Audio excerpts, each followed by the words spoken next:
have the best coffee in the whole world? Well, your father says so, and your father knows best.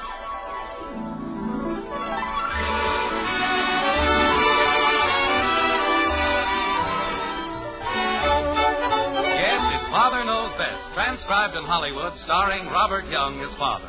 A half-hour visit with your neighbors, the Andersons. Brought to you by Maxwell House, the coffee that's bought and enjoyed by more people than any other brand of coffee at any price. Maxwell House, always good to the last drop.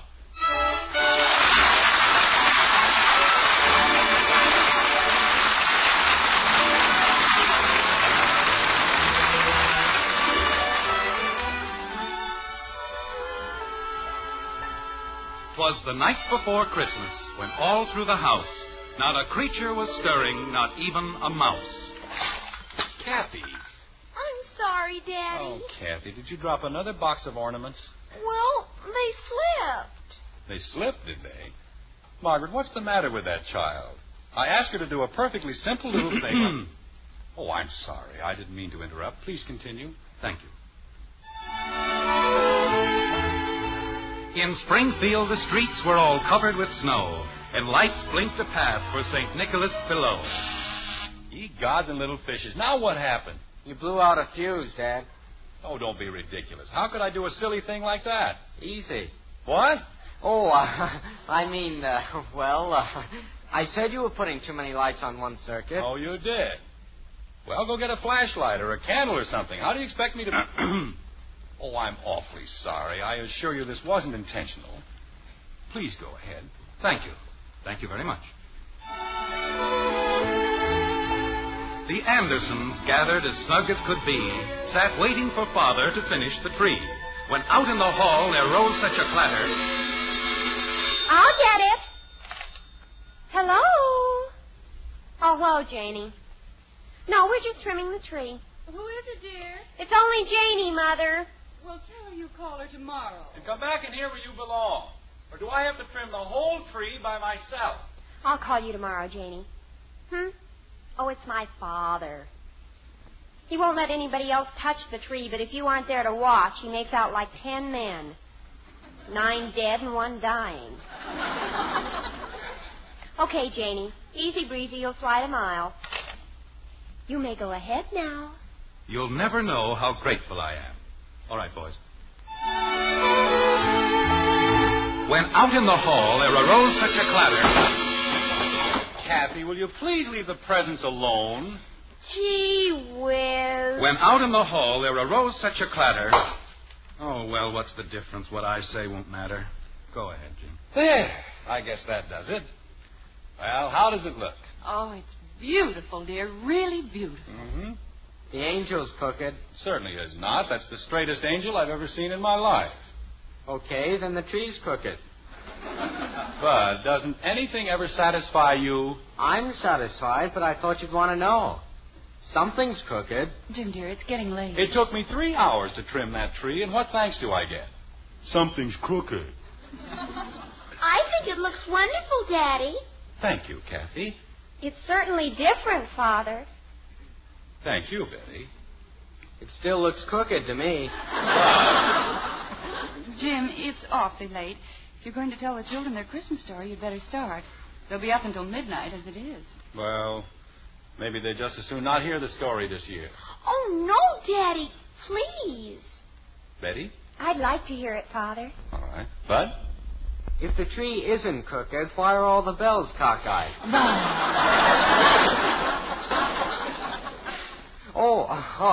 Oh, sure. I want to hear the story, Dad. Go right ahead.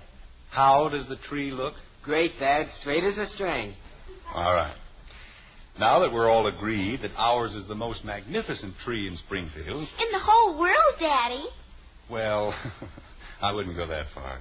But as long as we all agree that it's a pretty nice tree, let's sit down and I'll begin. Now, once upon a time, about 100 years ago, there lived in the small Danish town of Odense a man whose name, like ours, was Andersen. He was a tall man, thin and gaunt, and not too pleasing to the eye.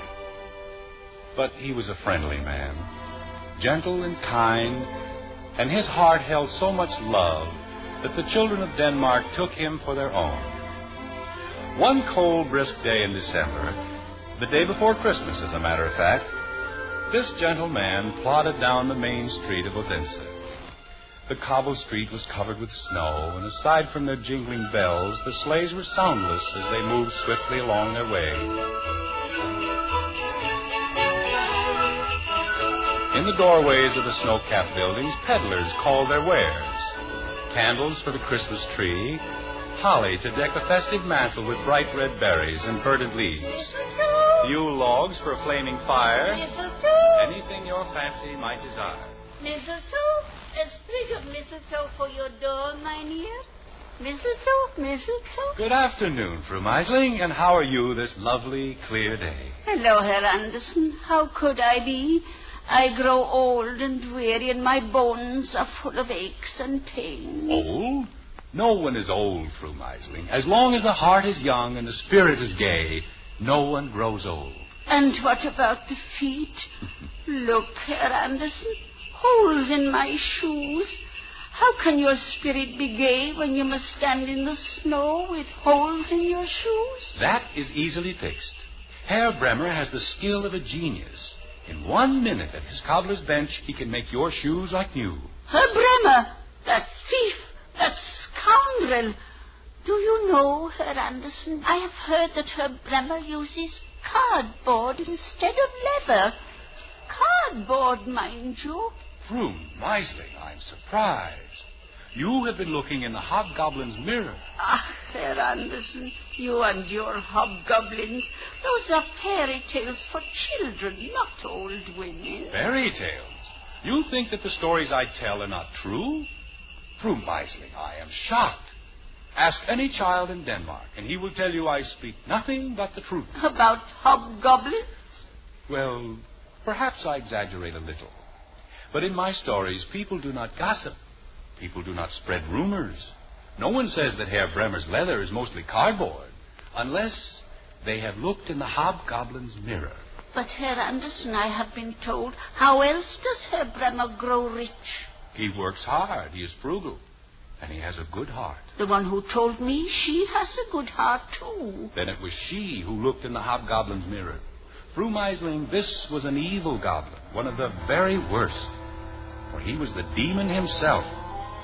One day he was in a wonderful humor, for he had fashioned a mirror, a very peculiar mirror which would appeal only to a goblin of this very low order. You see, anything good or beautiful that was reflected in this mirror immediately shrank to almost nothing.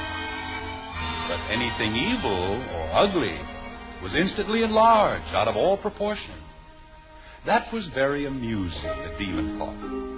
And then he had another idea, a truly evil idea. Whenever a good, kind thought passed through a person's mind, it was reflected in the mirror as a grin.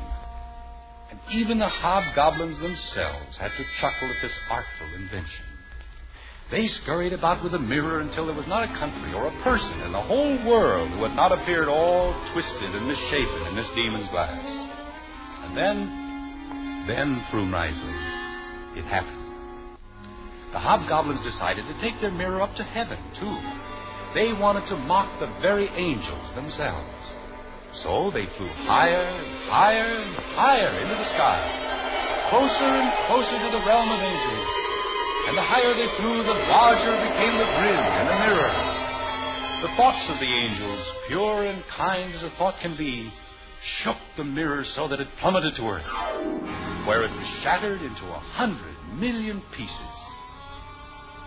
And that was very sad, Fru Meisling, for some of these fragments, no larger than a grain of dust, still float about the world. Each of them carries with it just a tiny bit of the hobgoblin's power. Each little piece makes one see evil where there is good, ugliness where there is beauty. Fru Meisling, I think I see it now. In the corner of your eye, a tiny speck. Let me take it out. Yes, mynheer, take it out. Please, take it out. Fru Meisling, you are trembling. There's no need to be afraid. Oh, Herr Anderson, you and your stories, you make me forget. That is too bad. I wish only to make you remember. Herr Anderson, about Herr Bremer, I should not have spoken as I did. Will you forgive me? There, it's out, that evil piece of glass. You see, it's as easy as that. You are a very good man, Herr Anderson. Here, take this sprig of mistletoe. It will cost you nothing. I shall treasure it, Fru Meisling, to the end of my days. Ah, go away before you charm the buttons off my shoes. Goodbye, Fru Meisling. And a Merry Christmas to you. Merry Christmas, Herr Anderson, and God go with you. Mistletoe, a sprig of mistletoe for your door, my name. Well, mistletoe. I'll wager I cut a handsome figure with a sprig of mistletoe pinned to my coat. Very handsome indeed. I shall say to Jonas Collin, I need no advance, you skinflint of a publisher. See, who but a wealthy man could afford mistletoe for his coat? That's just what I'll say. Ah, yeah. Oh, well. Come in. The door's unlatched. Good afternoon, Jonas. Am I late? Yes, you're late. Then when are you ever on time? Well, a sprig of mistletoe. Such affluence. Oh, it is nothing. Nothing at all. Poor Fru Meisling. She gives away more than she sells. Yes. She's a very good woman. Jonas... Sit down, my friend, please. We must have a very long talk. Then you've read my new stories. Yes, I've read them. Tell me, what am I going to do with you? That isn't important. What are you going to do with my stories? What can I do with them? Nothing. Jonas, if only you could understand... Understand? Hans Christian Andersen, you drive a man beyond understanding. You write like an angel. Your words have wings, and you waste them. You throw them away on this drivel. Jonas, you're not being very kind. I'm being truthful. Hans, why do you do it? Why do you persist in this foolishness? Foolishness is a point of view, my friend. I am very happy with what I write. Good. Be happy. And be poor. With your talent, with your imagination, you could write the great Danish novel. A play which would pour money into your pockets. I am happier as I am, writing the things I feel I must write. But why, Hans? Tell me, why? Must there always be a reason? All right, you shall have a reason. I am in love with all the people of all the world, and I have a message for them. A message which I can best plant in the spring, when the earth is green and the world is very young. It is a simple message, Jonas, of love and faith. And it takes root swiftly in the hearts of children. That is why I write for them. That is my life. That I shall continue to do. Now you have your reason. Hans, you are a fool. I know. Do I get my advance? All right. But only because I am a fool, too. Good. Then the world is not lost. If there is a rich fool for every poor fool, all will come out right in the end. Goodbye, Jonas, and thank you for your advice. And the advance. Oh, particularly the advance. A Merry Christmas to you, Jonas. Perhaps if you were to smile, just once, Fru Meisling might give you a sprig of mistletoe. Merry Christmas, Hans. God go with you. Oh, my poor friend. My poor, foolish friend. He thinks of nothing but good for humanity, and life gives him so little in return. His heart is so full of kindness and love, and on Christmas Eve he is the loneliest man in all the world.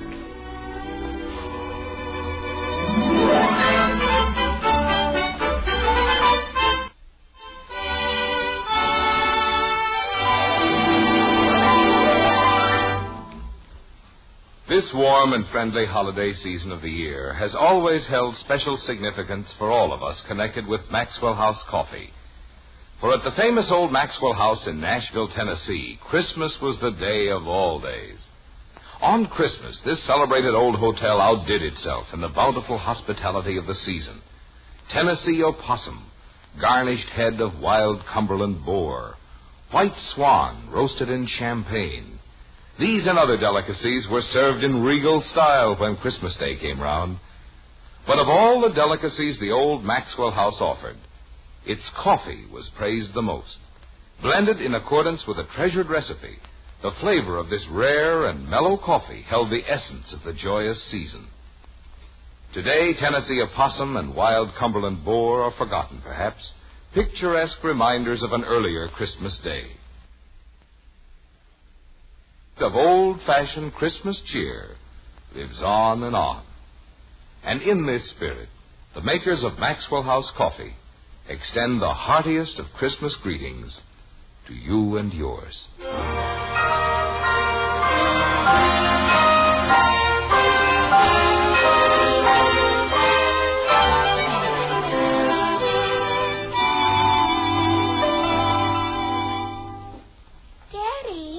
Yes, Kathy.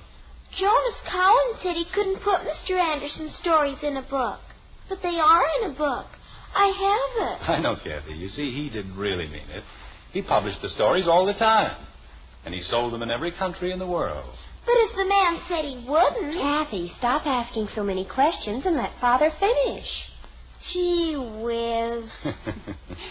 Go ahead, dear. All right. Well, after Hans Christian Andersen left the home of his publisher, he walked slowly through the streets of Odense.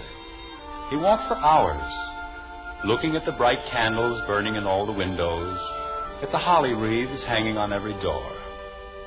People nodded to him as he strolled by, smiled at him, and wished him a Merry Christmas.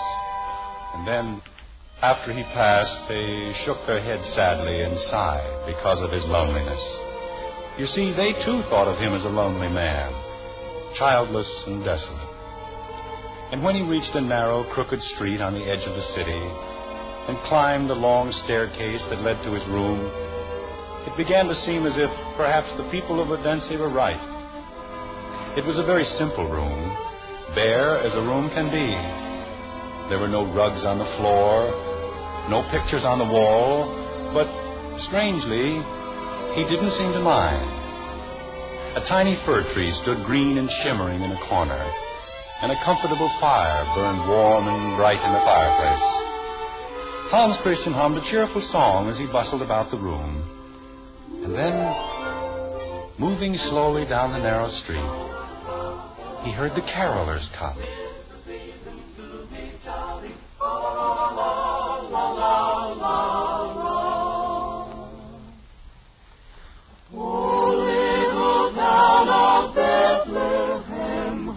Still we see thee lie, though the night deep and dreamless sleep, the silent stars go by.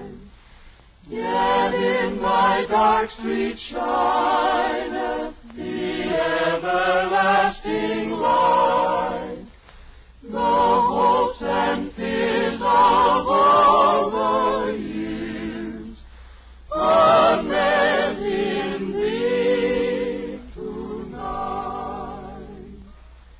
O holy child of Bethlehem, descend to us, we pray. Cast out our sin and enter in. Be born in us today. We hear the Christmas angels the great glad tidings tell. Oh, come to us, abide with us, our Lord Emmanuel. Oh, come to us, abide with us, our Lord Emmanuel.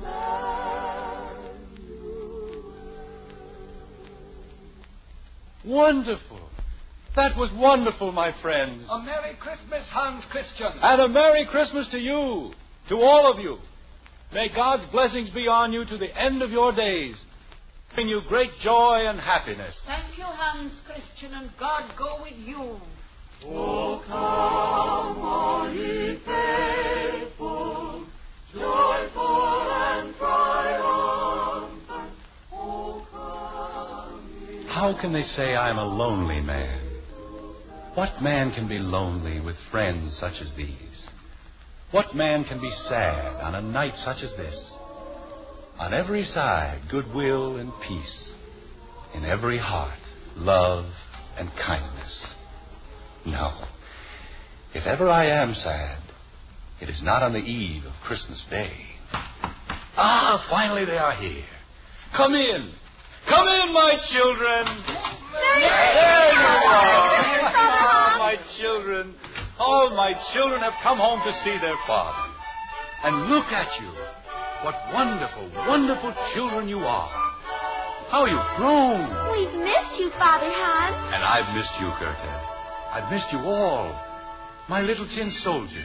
I'm a big tin soldier, Father Hans. You will always be my little tin soldier. And the nightingale. Karen with the little red shoes. Hello, Father Hans. And the Snow Queen. How are you, Father Hans? Look at him. How my ugly duckling has grown. Father Hans. Big claws and little claws. Thumbelina. The shepherdess and the chimney sweep. All of my children are here. All of them. I am the happiest father in all of Denmark. Father Hans. From all of their storybooks they have come. From nursery shelves all over the world. Father Hans. What a Merry Christmas this shall be. What a Merry Christmas indeed. Father Hans. Tin soldier, why must you always interrupt? I have a question, Father Hans. A very serious question I must ask. So soon, Tin soldier? I thought first my children would tell me of their adventures, of the things they have accomplished. It has been a long time, you know. Oh, all right. But we must have discipline, Father Hans. They shall speak, but I shall be in command. First, Karen of the Red Shoes. Report to Father Hans. Well, I brought warmth to the children of the world, Father Hans. Good. I taught them the folly of greed and the comfort of repentance. I spread the gospel of love and the wisdom of faith. You did well, my child. You did very well. Be quiet, Duckling. It is not your turn. Gerda, you are next. Report. Well, I walked with children in their dreams and brought them happiness. I taught them the beauty of devotion and the wisdom of perseverance.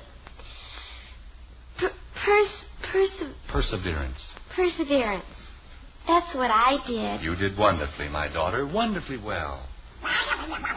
Duckling, be quiet. It is still not your turn. Snow Queen, you may report, but be brief. I kissed 1,000 lips, Father Hans, and turned 1,000 hearts into lumps of ice. And Father Hans, I'm tired of being cruel and heartless. Why can't I be kind like the others? Because, my Snow Queen, you are vanity. You teach your own lesson. You do good in your own way. That is your fate. Duckling, for the last time I... Wait, let him speak, Tin Soldier. He is so eager. Speak, my little duckling.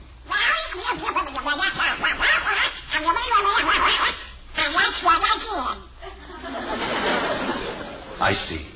Well, you did very well. Very well indeed. I am proud of you. Now, Tin Soldier. Father Hans, I have a complaint. Why do I have to have only one leg? It is very inconvenient. If I can spend all of my days in endless dancing, certainly you can stand around on one leg. Stand around? I fight 1,000 battles every day. I am the most valiant soldier of them all. Valiant? Pooh. Being gobbled up by a fish? I suppose you call that valiant. Children, please, we must not quarrel. Soon it will be midnight. You must return to your homes. But first, I must give you your Christmas gift. The most wonderful gift I can bestow. I give you all a new little sister. The Match Girl. Welcome, little sister. Hello, Match Girl. Father Hans. Yes, Gerda? Why doesn't she say something? Can't she talk? No, Gerda, I fear not. But she carries with her a wonderful gift for the world. 3 matches, which can bring wisdom and comfort to all mankind. She strikes her first match, so. and to the eyes of man are revealed all the beauties of the earth. The whisper of wind in a leafy tree, a soft crown of light on an angry cloud, birds soaring through a clear blue sky, the surf as it pounds on a winding shore. All of these and many more our match girl brings to the world. She strikes her second match, and in its light we find truth. Here is the wisdom of man and his conscience. Here is the hope of man and his sorrow. Here is the power of man to build a world of righteousness and justice. Here is peace for all mankind, if man will but accept it. Then the third match, the most important match of all, for it brings love. Look carefully, my children, and see what it reveals. Love of a man for a woman, of a woman for a man, love of a parent for a child, and the love which is taught to us by God, who is our Father, the love of man for one another. Look again and see how in this love there is no prejudice, how it holds no restrictive covenants of color or creed. See how it glows in the hearts of men, worshiping in the church of their faith, whichever it may be, standing as equals in the sight of God. These are the lessons our match girl will teach. Now it is midnight, my children. It is Christmas Day, and there's work to be done. Now go back to your storybooks, to your countless shelves throughout the world. Teach the children of the world as I've taught you. Teach them beauty. Teach them truth. And teach them that which alone will bring them into the sight of God. Teach them love.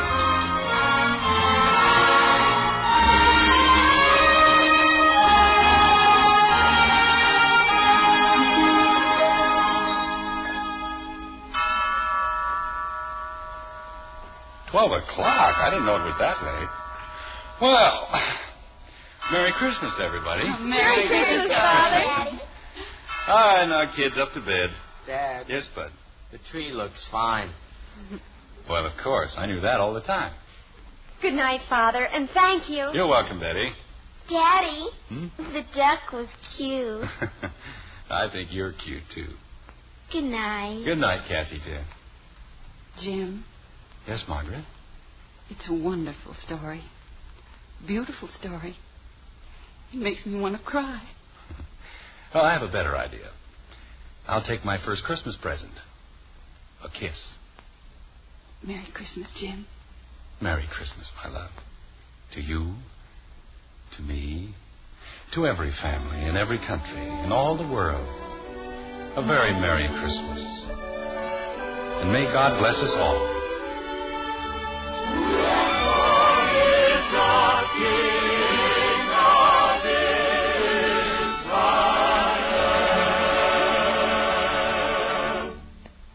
To Father Anderson's Christmas wish, the makers of Post Wheatmeal would like to add their greeting. In this holiday season, may Christmas bring the most in happiness to you and yours.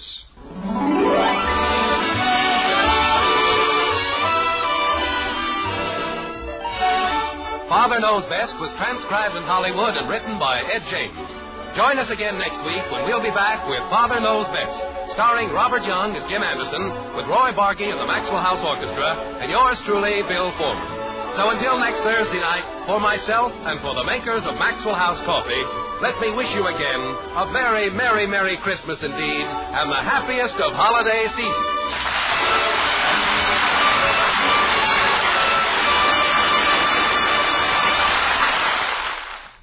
Hear Jack Webb and Dragnet later at Screen Directors on NBC.